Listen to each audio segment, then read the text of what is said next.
Welcome back to competitive academy. ഇന്നത്തെ ക്ലാസ്സിൽ കേരള ബാങ്കിൻ്റെ സിലബസ് വൈസ് ക്ലാസ്സിൽ ബാങ്കിങ്ങിലെ മൊഡ്യൂൾ 3 ആയ പ്രീ ലിബറലൈസേഷൻ പീരീഡിനെ കുറിച്ചാണ് നമ്മൾ നോക്കാൻ പോകുന്നത്. നമുക്കപ്പോൾ ക്ലാസ്സിലോട്ട് കിടക്കാം. നമുക്ക് ആദ്യം ഇമ്പീരിയൽ ബാങ്ക് ഓഫ് ഇന്ത്യനെ കുറിച്ചാണ് പഠിക്കാനുള്ളത്.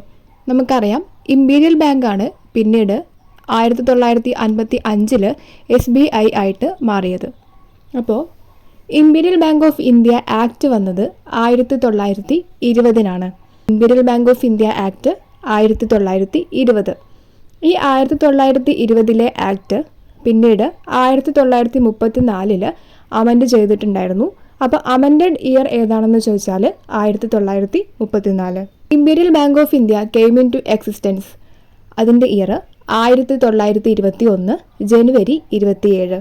അപ്പോൾ 1920 imperial bank of India act വന്നു. പിന്നീട് 1921 ജനുവരി 27 ഇമ്പീരിയൽ ബാങ്ക് ഓഫ് ഇന്ത്യ നിലവിൽ വന്നു. Imperial bank of India 1921 form ചെയ്യുന്നത് 3 പ്രസിഡൻസി ബാങ്ക് ആയിട്ടുള്ള bank of Bengal, bank of Bombay, bank of Madras, ഇവ 3ഉം അമാൽഗമേറ്റ് ചെയ്തിട്ടാണ് 1921 നമ്മുടെ imperial bank of India form ചെയ്യുന്നത്. കൂടെ ഈ 3 പ്രസിഡൻസി ബാങ്കിൻ്റെ ഇയറും കൂടെ നമുക്കൊന്ന് നോക്കി വയ്ക്കാം. ബാങ്ക് ഓഫ് ബംഗാളിൻ്റെ year 1806, bank of Bombay 1830, bank of Madras 1834.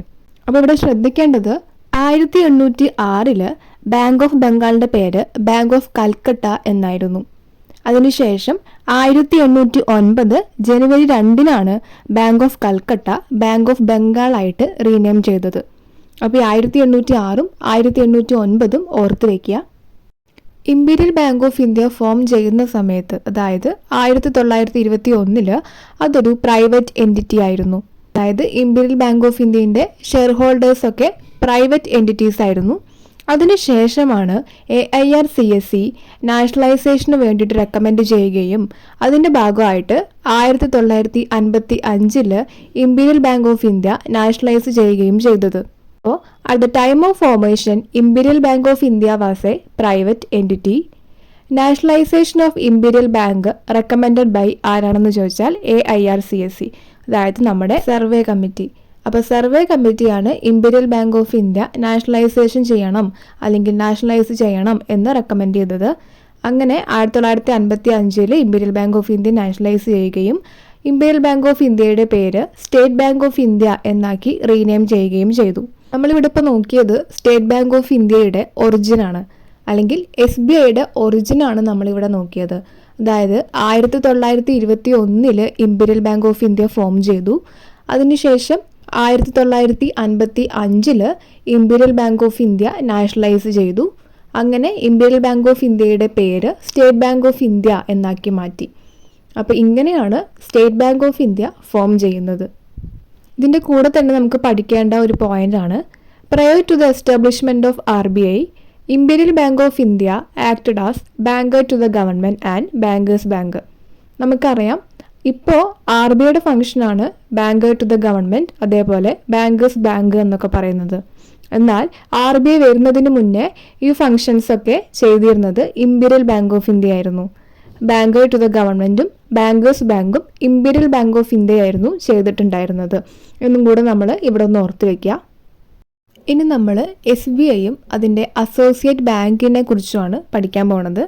SBI act വന്നത് 1955 SBI ഫോം ചെയ്തതും 1955 തന്നെയായിരുന്നു. 1955 ജൂലൈ 1 SBI ഫോം ചെയ്തത്. SBI സബ്സിഡിയറി ബാങ്ക്സ് ആക്ട് ഏതാണെന്ന് ചോദിച്ചാൽ 1959. അപ്പോൾ SBI act 1955, SBI subsidiary banks act 1959. SBIയുടെ ഹെഡ് ക്വാർട്ടർ മുംബൈയിലാണ്. അപ്പോൾ അതും കൂടെ ഓർത്ത് വയ്ക്കുക. 1955 ജൂലൈ 1 SBI ഫോം ചെയ്തു. SBIയുടെ ഹെഡ് ക്വാർട്ടർ മുംബൈ.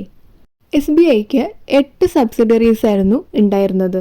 അതിനുശേഷം ഓരോ സബ്സിഡിയറീസും SBI ആയിട്ട് മെർജ് ചെയ്ത് ഇപ്പോൾ നിലവിൽ SBIക്ക് എത്ര സബ്സിഡിയറീസ് ഉണ്ടെന്ന് ചോദിച്ചാൽ 0 ആണ് ആൻസർ. അപ്പോൾ ഇനി നമുക്ക് ആ മെർജിങ് ആണ് പഠിക്കാനുള്ളത്.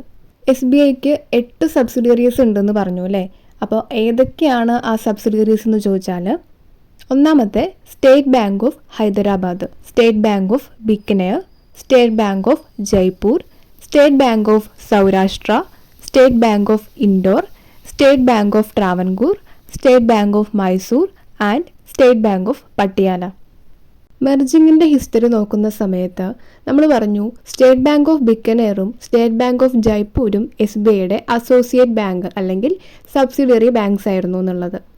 അപ്പോൾ ഈ സ്റ്റേറ്റ് ബാങ്ക് ഓഫ് ബിക്കനേറും സ്റ്റേറ്റ് ബാങ്ക് ഓഫ് ജയ്പൂരും ആദ്യം തന്നെ മെർജ് ചെയ്തിട്ട് state bank of Bikaner and Jaipur എന്ന് പറയുന്ന ബാങ്ക് ഫോം ചെയ്തു. അപ്പോൾ 1963 state bank of Bikaner and Jaipur merge ചെയ്തിട്ട് ബാങ്ക് ഫോം ചെയ്തു.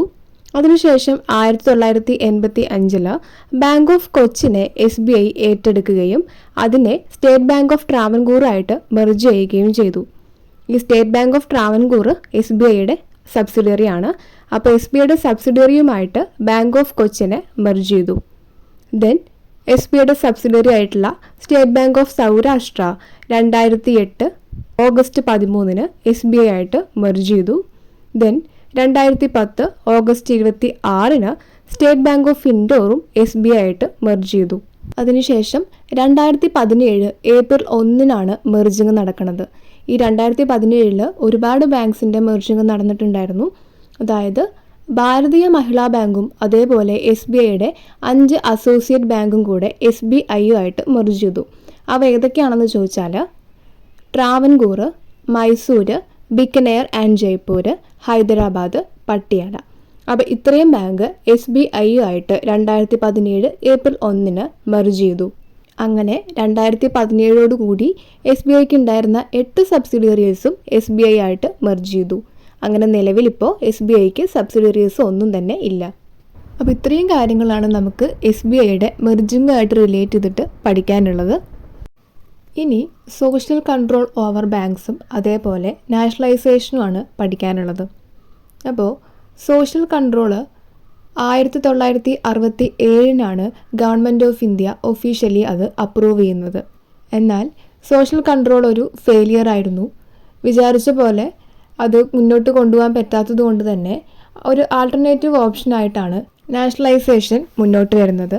അങ്ങനെ 1967 സോഷ്യൽ കൺട്രോളിനെ ഗവൺമെൻറ് ഓഫ് ഇന്ത്യ അപ്രൂവ് ചെയ്യുകയും അതിനുശേഷം അതൊരു ഫെയിലിയർ ആയതോടുകൂടെ ബാങ്ക്സിന് നാഷണലൈസേഷൻ അത്യാവശ്യമാണെന്ന ചിന്ത വരികയും അതിൻ്റെ ഭാഗമായിട്ട് 1969 ആദ്യത്തെ നാഷണലൈസേഷൻ നടക്കുകയും ചെയ്തു. നാഷണലൈസേഷൻ എന്ന് പറഞ്ഞ ഒന്നുമില്ല.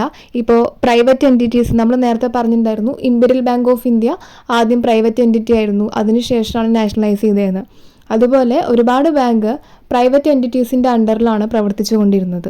അതുകൊണ്ട് തന്നെ അതിന് ഒരുപാട് ലിമിറ്റേഷൻസും കാര്യങ്ങളും ഉണ്ടായിരുന്നു. ഈ നാഷണലൈസേഷൻ്റെ ഭാഗമായിട്ട് ഇതിൻ്റെ എല്ലാം കൺട്രോൾ ഗവൺമെൻറ്റിന് കിട്ടി. അങ്ങനെ ഇത്തരത്തിൽ 2 ഫേസ് ആയിട്ടായിരുന്നു നാഷണലൈസേഷൻ നടന്നിട്ടുണ്ടായിരുന്നത്.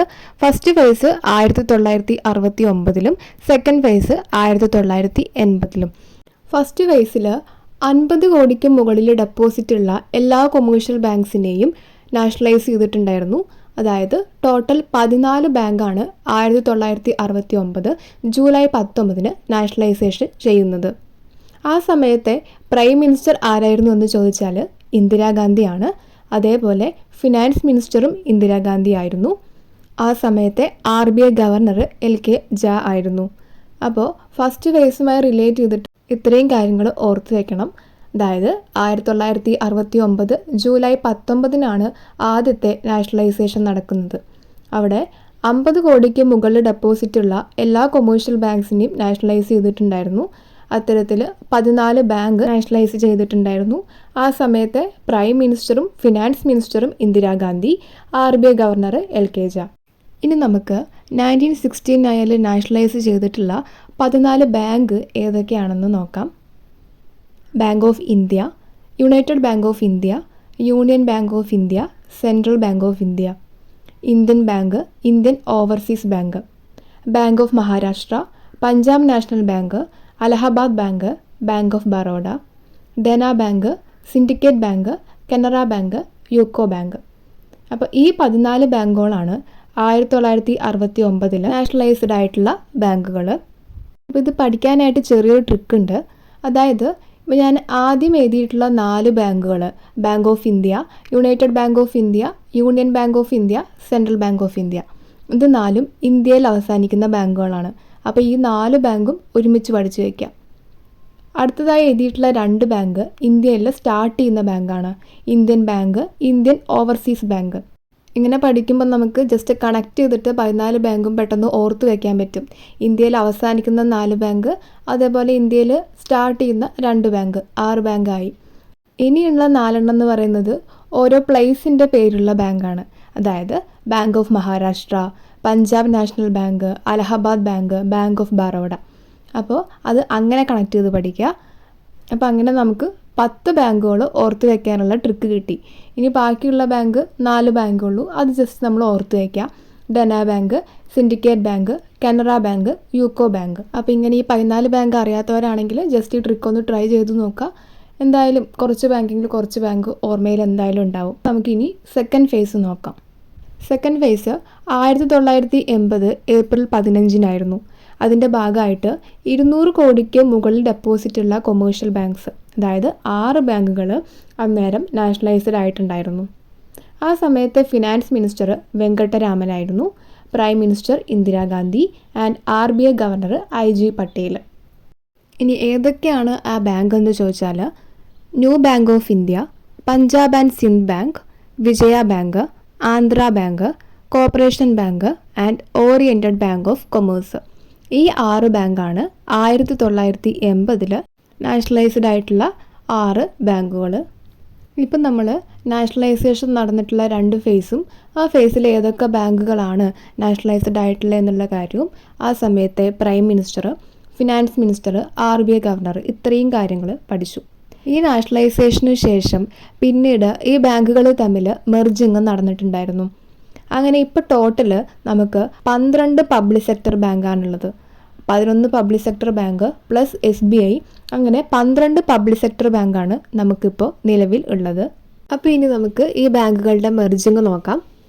ആദ്യം 1993 new bank of India Punjab national ബാങ്കുമായിട്ട് മെർജ് ചെയ്തു. അപ്പോൾ ആദ്യമായിട്ട് മെർജിങ് നടക്കുന്നത് 1993 ന്യൂ ബാങ്ക് ഓഫ് ഇന്ത്യയുടെ മെർജിങ് ആണ് പഞ്ചാബ് നാഷണൽ ബാങ്കുമായിട്ട്.